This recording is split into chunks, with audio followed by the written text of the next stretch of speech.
How's it going, everybody? It's Prod here, and today I wanted to make a video to talk about this topic. Souls-likes, in general. I feel like for a while, Souls-likes were kind of like a meme thing within the Dark Souls community. There was so many things that would be put into the Souls-like category. So then so many different things started being branded Souls-like games. But now we've come to a point where I feel like it's actually becoming a legitimate genre in its own. In fact, IGN actually had an award for the best Souls-like of the year, which is pretty damn crazy. Like, I feel like you can have your opinion on what you think about like IGN and stuff, but they are a pretty damn big gaming news outlet, and for them to have an official award for this as a genre is pretty crazy. It's sort of almost like legitimizes it. Obviously, what falls under a Souls-like is almost open to interpretation, right? For example, obviously, if you look at Lords of the Fallen, you would consider it a Souls-like game. Now, when you look at something like Blasphemous, would you also consider that a Souls-like game? Because it is tagged as a Souls-like game. I feel like the tag is very big amongst side-scrolling Metroidvania-likes. You can clearly see very much the inspiration in a game like Salt and Sanctuary. I would say is one of the best examples of a side-scroller Metroidvania Souls-like. Its combat system is very similar to the Souls games. Enemies are pretty similar. There's tons of weapons and builds and bosses and magic. I would very much consider that to be a Souls-like game.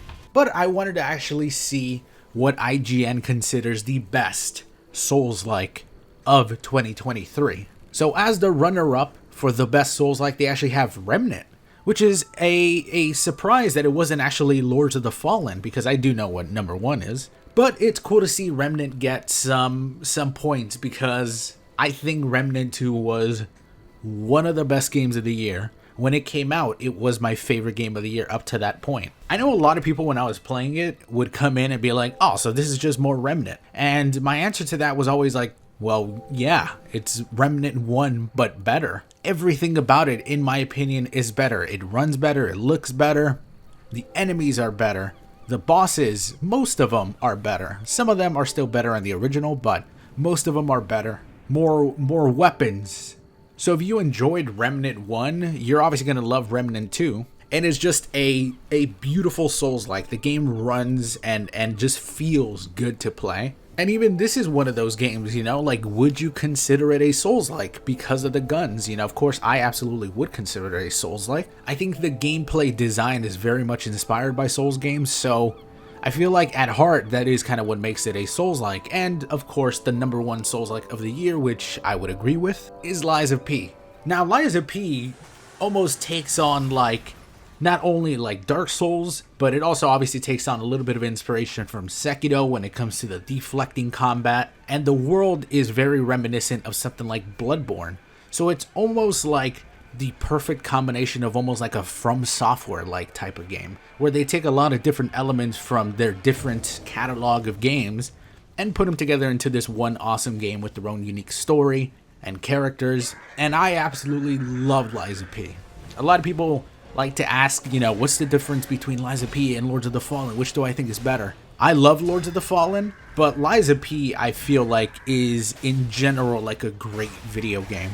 I really, really like the story. The characters and the NPCs felt the most like a From Software Souls game. I feel like they had a lot of heart, which is interesting considering they're literally like puppets that don't have hearts. So many of the characters had a lot of really touching stories that were really cool to play, very interesting to go through. The level design in this game is freaking fantastic. The combat reminded me obviously so much of like Sekiro mixed with a lot of Dark Souls, and I love Sekiro's combat. I honestly still think that Sekiro has the best video game combat of all time. You can agree or disagree with that one, it's fine.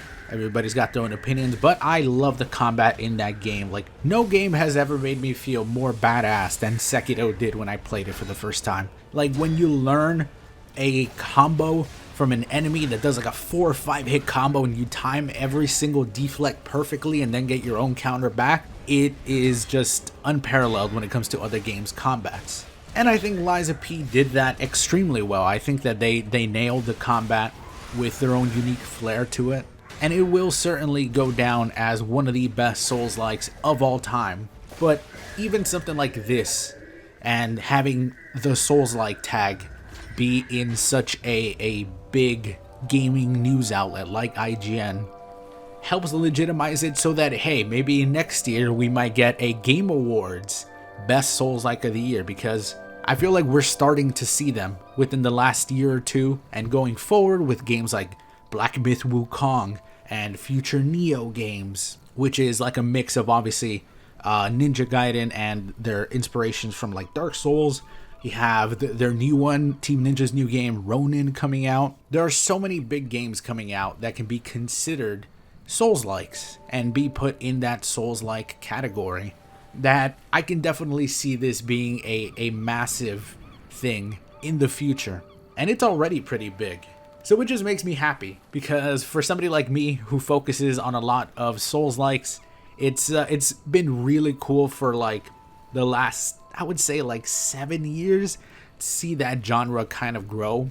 I would say since Dark Souls 3 started, I feel like that's when we started seeing really a lot more of these, you know, quote-unquote Souls-like games. They used to throw the tag on just anything that was difficult, but I feel like we're sort of gearing towards what a Souls-like actually is.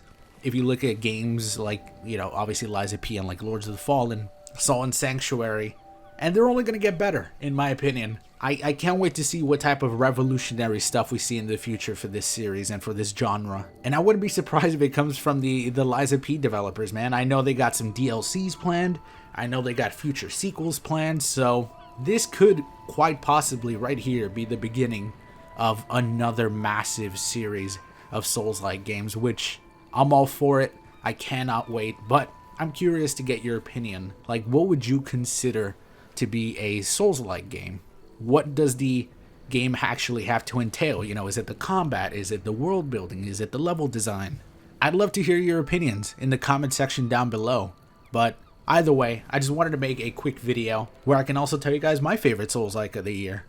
And I agree with IGN, except I would put Lords of the Fallen as the runner-up, probably. Either way, if you made it this far, a like is very much appreciated. Thank you so much if you do leave a like and subscribe. I will see you all in the next one. Bye-bye, everybody.